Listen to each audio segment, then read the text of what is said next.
about the 10 Commandments, do you follow and do other people follow, right? You get pretty dramatic differences, right? So you do not take the Lord's name in vain. People say, yes, I follow this, most other people don't. There's, what we saw from Ben was an example of people being coherent here. People's own estimates of their grade matched up with his perception of grades. So this is just what they answered. This is not like reality. Right. Okay, I just wanted to make sure 29% of people weren't murderers. Yeah. Yeah. Yeah, so high it's, number. yeah, no, this is the more worrying number.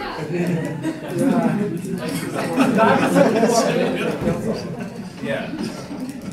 But on all of these, the thing that is interesting is the disparity, and it all goes in the same direction, which is what? I do it better, they don't. Yeah, I do it better than other people, right? So, and I just picked out the ones where the differences were most dramatic, but in all 10 commandments, there's a disparity where people say, I do this right, but that's not, but most people don't, right? So just kind of another kind of bit of evidence in this. Is that So as a surveyor, what do you do when someone says, oh, do not kill, and they say, I did it? Like, do you do anything about it? Or you just There's a guy named David Buss at the University of Texas who studies murder. And one of the things he does is he asks people, so first of all, you have to these have to be anonymous so that you can't track people down, right? But he asks people like about their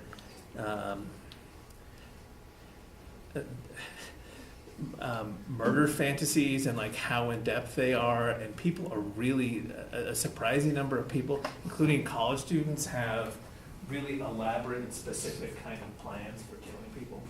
If you ever want to be worried, you should read some of this research.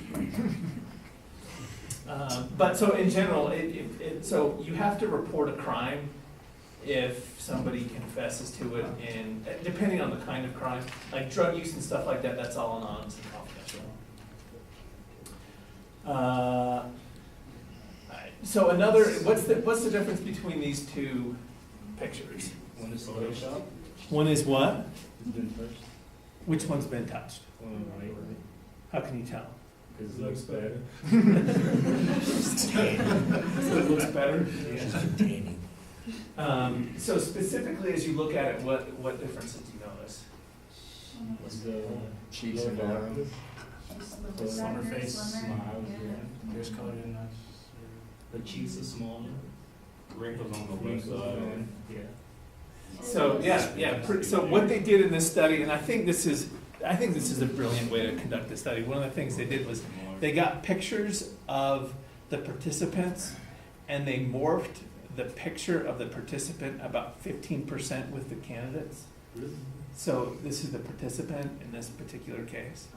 They morphed it about 15% so that the candidate looks more like you. And one of the things they found, not surprisingly, people have higher evaluations of candidates that look like they do. Which is pretty cool. So this participant would prefer this candidate, but that's not always the case. Right? Other people would prefer a different version of Hillary Clinton, one that looked more like they do. So here's another kind of interesting study that is called the Barnum effect. But imagine you've taken a lengthy psychological survey, which is what they did in this study. Take this lengthy survey. When you get to the end, this is what you're told. While you have some weaknesses, you are generally able to compensate for them. You do not accept others' opinions without satisfactory proof. You have a strong moral character and are generally liked by others. So the reason this is called the Barnum effect is P.T. Barnum had a saying. Does anyone know this kind of famous saying? I know, but this is like the circus dude, Barnum? Yeah. Okay. Yeah, he said there's a sucker born every minute. Yeah, sucker born every minute. So it's named after him in that saying. So the idea is people will will accept descriptions of themselves if they're favorable. So people who took this survey, everybody got the same feedback, which is this generally positive thing. And people saw that and said, yeah, that sounds like me. And again, this is supposed to be specific to the individual, but everybody got the same feedback. And kind of in a follow-up study, they assessed people's feelings about astrology. And then they found out their date of birth and gave them some very positive information about their astrological sign. What effect did that have on their skepticism? Changed. Yeah, suddenly they became, Believers. if not outright believers, at least less skeptical, right? And again, this kind of is another point in this kind of argument or case I'm making that for people's affection for themselves. Self-handicapping, it's the process of producing excuses for poor performance. To understand this is the definition that will only make sense once you've kind of heard the study that they did with this. They gave people, it was a pretty difficult test. They called it an aptitude test. I don't know what it involved other than that it was pretty difficult. And when people were done, the participants were told that their scores were one of the best. So how would you feel, Hudson, how would you feel? I feel good. You'd feel good. So after that, you're offered a chance to retake the test, this time with a drug. And you can pick the drug, one that will enhance your performance or one that will hinder your performance. So let's, which one would you pick? Well, after you said that I was good, I'd probably see how bad I could do with the, well, how well I could do with the drug that would contradict what I was doing. Okay, so you picked A the, negative one. the Inhibited drug. thank you, that's the one. So why not take the aid or the enhancing drug? By the way, this is total crap. It was just, the drugs didn't, it was placebo in both cases. It was just to see which one people would choose. You don't need any. So go ahead.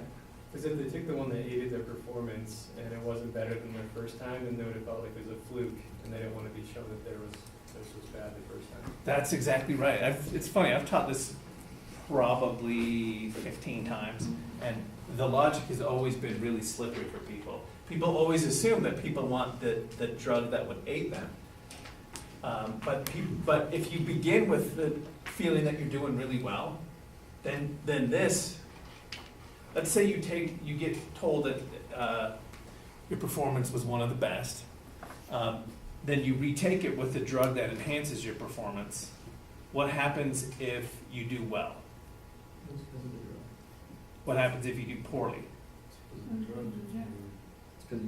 Because so there's no self-esteem benefit if you take the drug that aids you. If you take the drug that inhibits you and you do well, then what?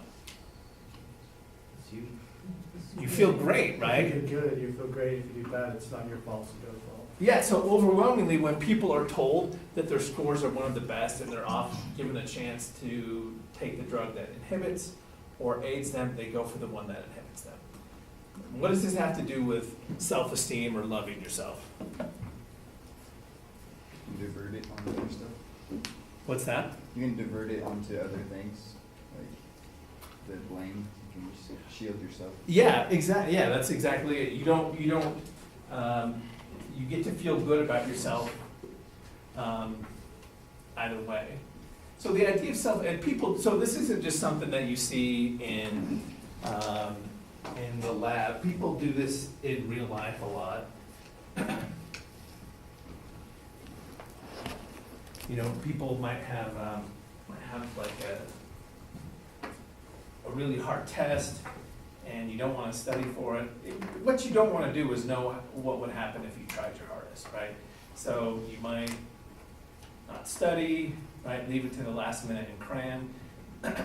That way, if you do well, you're super smart, and if you do poorly, you don't have to feel bad about yourself, right? I don't see a lot of drunkenness for my students, but this is an issue too, where it's like you've got, it's finals week and students go out and get smashed. Well, you could take the test, right? And if you do great, that's great. If you do poorly, you've got an excuse, so you protect yourself kind of both ways. That's self-handicapping. Kind of some main points from Monday and today. We love ourselves, but we're eager to feel even better about ourselves. And marketing can exploit this kind of eagerness to feel good about ourselves. A couple of examples. Does anyone speak French here? Celine, you speak French. Let's hear it. Can you translate this? Because you want to do well, or you want to look well? That's good. Your worthless, because you're worthless. Check me. Of course. Yeah, because you're worth it. So L'Oreal's a good example of this. All this stuff is kind of designed to make you feel good about yourself. Women of Worth campaign, because you're worth it. But then also, it's not, again, we talk about marketing, sometimes we want to think advertising. It's beyond that, it's product, price, promotion, place. And these products are pretty, like, to spend $900 on jeans, That are Got holes in and they're not bad looking jeans. I don't know if they are, I'm not, but you have to love the shit out of yourself to spend $900 on pants, right? And $400 tie, same thing. These products only work. $5,000 Rolex, $374,000 Rolex. These products only make sense if you really love yourself. And it's in 3 stores. Yeah, what's the What if you don't love yourself and you need to buy those $900 jeans to feel better about yourself?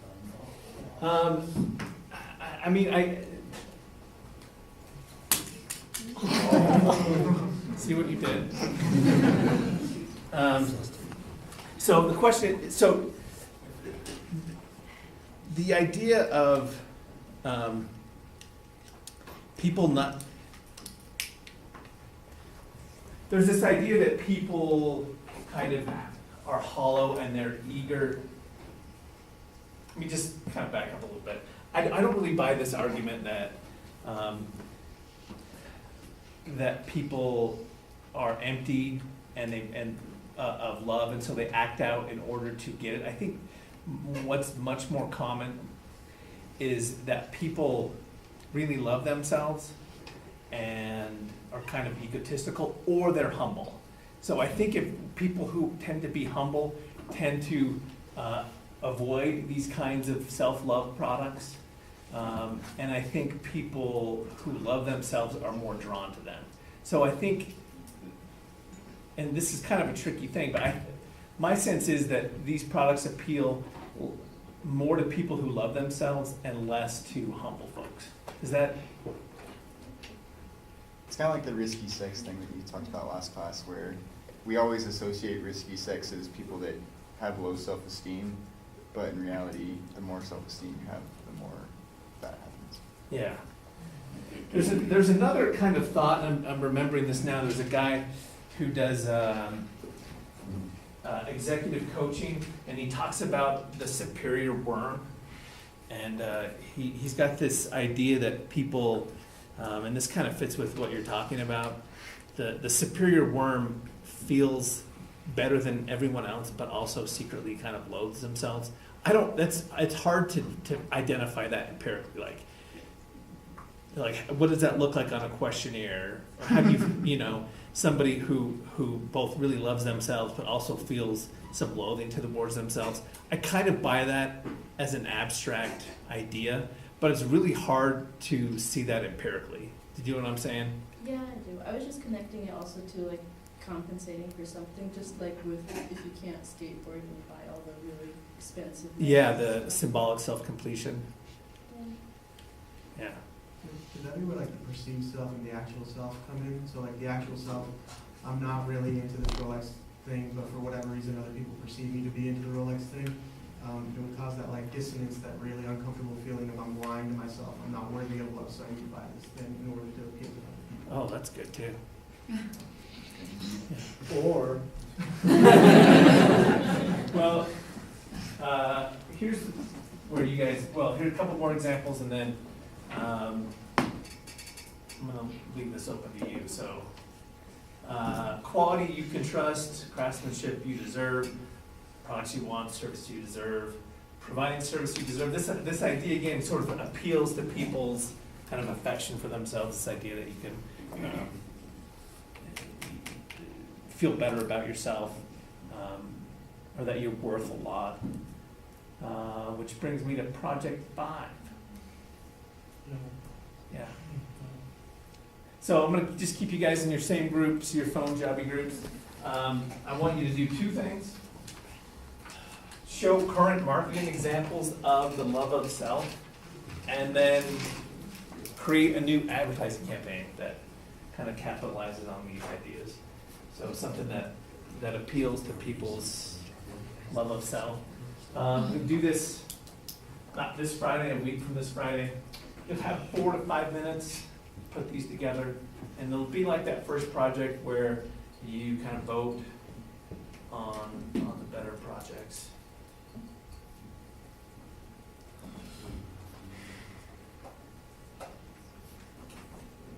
You guys enthusiastic? No? Do you want this to be like on the phones that we're doing, like the phone jockeys, or just any product? No, any product. Yeah, so, yeah. I mean, I guess you could do the phone jobby, but Who's that far ahead? what's that? Which group is that far ahead? I was being sarcastic. Which group is far ahead enough with their phone Oh. jolly project to do that? All right. The good news is we got more stuff to talk about. Who said awesome? 1,000 points. All right, so there's no easy transition to this topic, but that's where we're going. We've been talking about, self and self-love. But earlier, we were talking about motivation, and I usually kind of incorporate this in with the motivation topic. But as you recall, there's inertia, there's situational involvement, and then there's enduring involvement. And so we're going to talk a little bit about video games as an example of enduring involvement. Does anyone recall what enduring involvement means?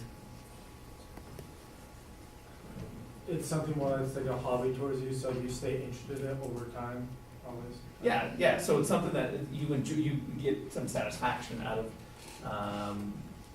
consuming the product. So we're going to talk about the video game industry, and we'll talk about 2 examples of advertising. The place to start here, I think, for a frame of reference is just so people kind of appreciate the video game industry. Movies average about $20 million to develop, some more, some less. Most expensive movies ever made was the Hobbit series. It's about $630 million, but that was for 3 different movies. So that's the most expensive ever. Most of them are about $20 million. And then, so here are some of the most expensive video games ever developed. Grand Theft Auto 4 was the most expensive when it came out. It's about $100 million to develop. This doesn't include advertising. This is just to develop the product itself. Advertising budgets go beyond this, but just to develop the product, it's about $100 million. So it was the most expensive one made. And then Grand Theft Auto 5 came out, it was the most expensive made, 137 million. Destiny then became the most expensive ever made, 140 million. Destiny had one of the largest advertising budgets in video game history, where the budget for the development and the advertising was $500,000, $500 million for this game. What's that? Yeah, You that's said 5,000. Oh, yeah, thanks. Yeah, 500 million. Yeah, that's way less. And then the most recent one, Old Republic, is 200,000, or 200 million. So just to give you some context of the kind of the trajectory of development costs, but then also if you look at profits are also steeply increasing. When we talk about video games, it's not just, so there's your consoles, right? The PlayStation, Xbox, Nintendo, I think that's it. But then there's also mobile gaming, right, that people do on their phones. And mobile gaming actually, it goes back and forth, but mobile gaming recently surpassed console gaming.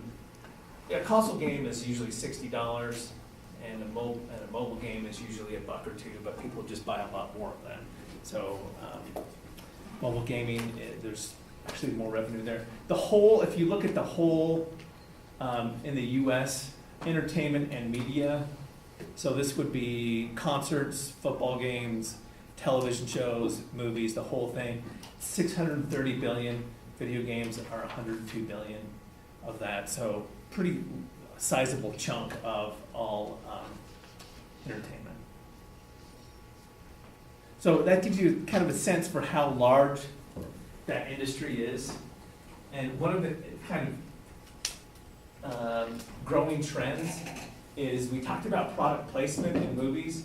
There's a version of this in video games, which is in-game advertising, where you do product placement inside video games.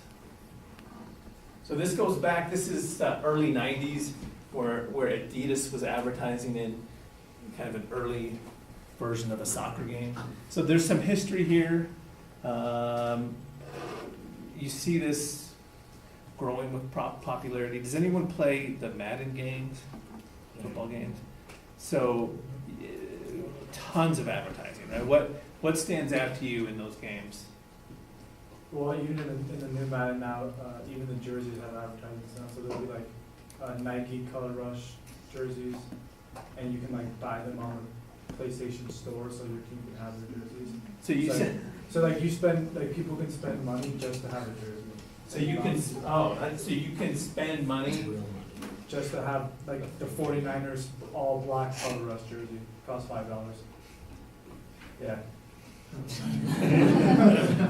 Wow. What else stands out to you in Madden as far as advertising?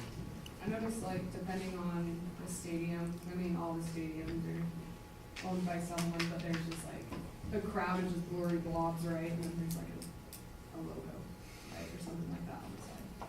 Yeah, so here's some examples. This is Madden, and you pay $60 for a game, and then you get just pummeled by advertisements as you're watching the game. Nike's big. You can see again as Cammie pointed out, the crowd not super sharp, but you can see the logos pretty clearly. A lot of stuff like this. So that's product placement in video games. Metal Gear Solid had the most products tied in. These are all kind of products that were advertised in Metal Gear Solid. The guy, wears an axe shirt. And so most of what we've been looking at are called static games, and these are programmed. They're programmed in as advertisements, and they're not going to change.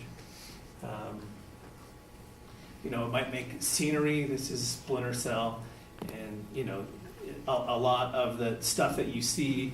You have Doritos and Axe and Sony Ericsson. It's just part of the environment and it's a stable part of the environment. So static, we talked about this briefly when we talked about product placement. I introduced the term product replacement, which was, anyone recall what that is?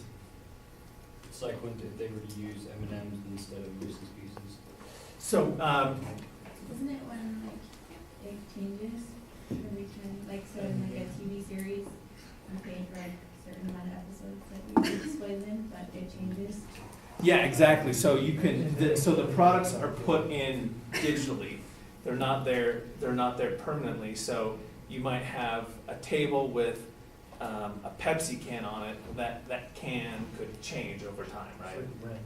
Yeah, that's a good way to think about it. So you can do that in TV shows, but they actually got the concept from video gaming, what they call dynamic advertising, where the advertisement can change based on time and geography. So one early example, this is hard to see, but this was a game I think called Fear, and the Sci-Fi Channel was launching a new series, and so they had a poster for that series around the time that the series launched. But you know, that series didn't wasn't renewed, right? It was canceled, and so they're not stuck paying advertising for it, right? They buy it for a time, and then it lapses, and someone else can come in and buy this slot later on. So it's just a poster on a wall, but then that can be tweaked. Here's another example. M&Ms. I don't know the name of this game, but you can digitally replace billboards. Really common in racing games to have billboards, and then you rent out those spots on billboards to companies. So if you buy a game and then buy it like 2 years later, like, is it the same based on which game you buy, or does that make sense? No, it's a good question. So when you play a game, oftentimes you'll get updates, right? And it won't let you play, or it'll ask you to update the game. And along with some glitches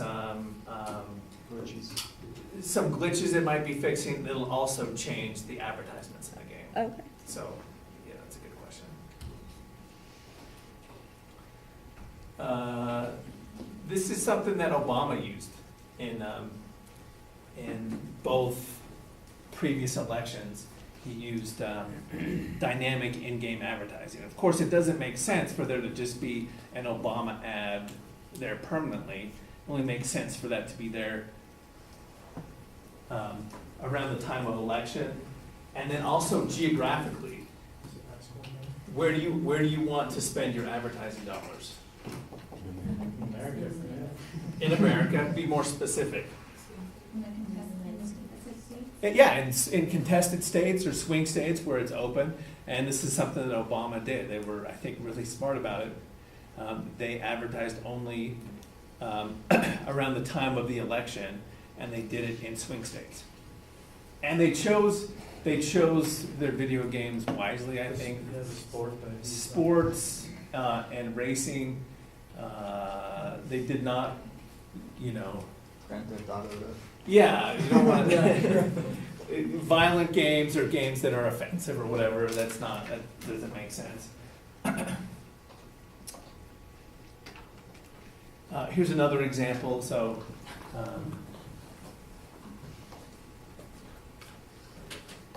Air Force advertising. So one of the companies that does this is called Rapid Fire, and you can kind of see, I don't know, this looks like Grand Theft Auto. Does anyone know what this is? But you can see pretty clearly, they've got an advertisement in the game. Here's also a digital example of that, where you're playing a game, and you've got these billboards in the background. But this Rapid Fire is one of the bigger companies that does in-game advertising. And so if you were interested in this, you would approach them, and they would try to find a good match for you, and then incorporate it. So they do, talk a little bit about it. Real-time low cost, and then geo-targeting, like I said, you can tell where someone's playing, where their IP address is, and then push advertisements that are specific to, like for the election, you know, you can advertise to the states or geographic locations that make sense. So that's in-game advertising. Advert games kind of are a step beyond in-game advertising. Advert games are where they're developed specifically with the purpose of increasing consumer involvement in the game.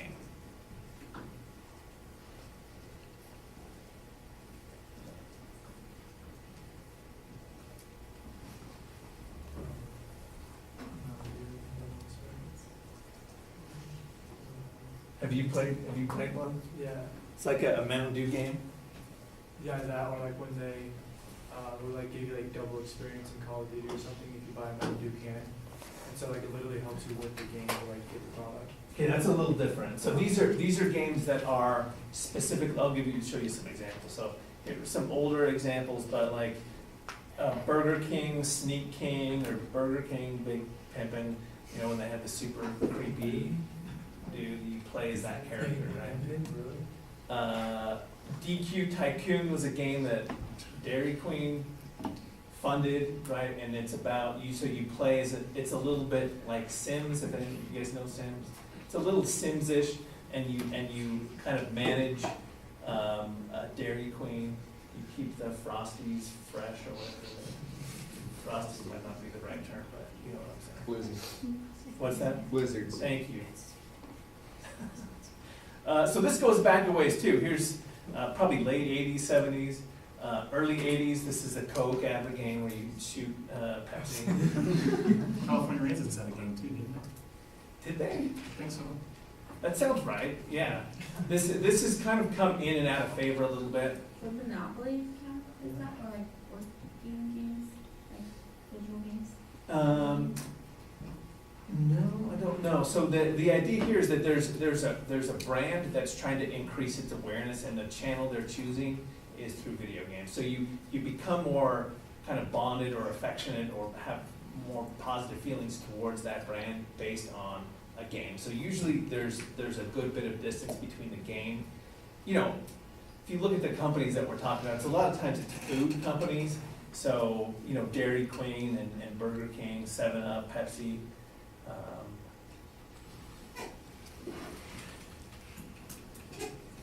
Think of it in kind of two categories. There's above the line games. These are ones where that kind of fit the description I just gave, where it's just to make you feel more positively towards the brand. And they're not pushing sales in your face. What they're trying to do is make you feel more kind of positive towards the brand, and that's going to help increase the sales. Below the line games are a little bit pushier. Below the line games want to get something more specific out of you. So for instance, if you're playing a game and you're taken to, you know, a point of sale, that's going to be a below the line game because they're trying to sell something to you directly. Is anyone familiar with America's Army? The game, I mean? Yeah. So what do you know about it? Wasn't it like developed by the Army to like get people to sign up for the Army? Yeah, that's exactly it. So there was a game that the Army developed specifically to get people to enlist. It's below the line because they're not just trying to make people generally more affectionate to the Army. They're trying to get something specific out of people.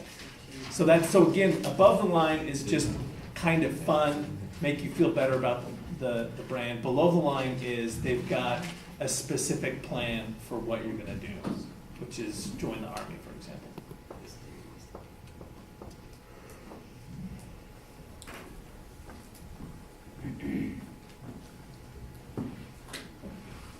I need to volunteer. For what? Thanks, Roberto. Wasn't that you volunteering? Come play one of these.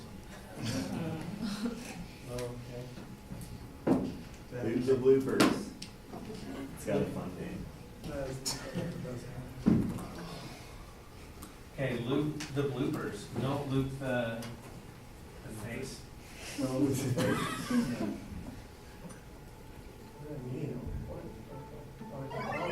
there we go. Good job.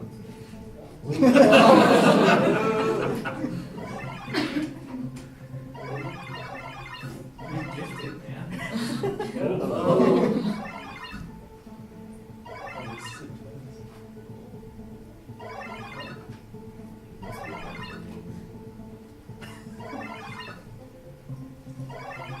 So many bloopers.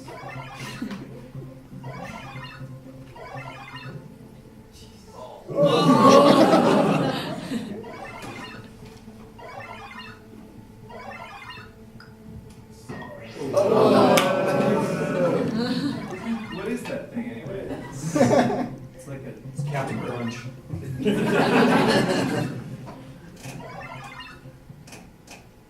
looks like a fish in the sun. Way to go. It's sad how proud I am of you. Your hands are probably, your mouth's probably really sweaty. I was super nervous. No, that was good. That was under pressure. You totally came through. Who uses Avergames? As I mentioned, mostly it's a lot of food companies, and it's usually like snack food and stuff. So if you look at the companies that use Avergames as a means of advertising, tend to be high in fat content, high in sodium, high in sugar. So it's just stuff that's bad for you, right? As Loop the Bloopers would probably fit a couple of these. So the good news is Project 6, that's right, 2 projects in one day. You're gonna pick an Avergame and play it for an hour. It doesn't have to be Loop the Bloopers, it can be something with a little more of a story than that.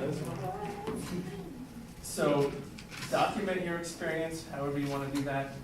Analyze the game from a marketing perspective. Again, marketing does not just mean advertising, right? Make product, price, promotion, place. Submit this through Canvas. So this is not a group project. This is one you'll do on your own. Here are the games that from last semester that people played. There's a million of them. You can choose any of these. There's a lot more. Almost anytime there's a big movie that comes out, there's going to be a game associated with it. Any big budget Marvel movie.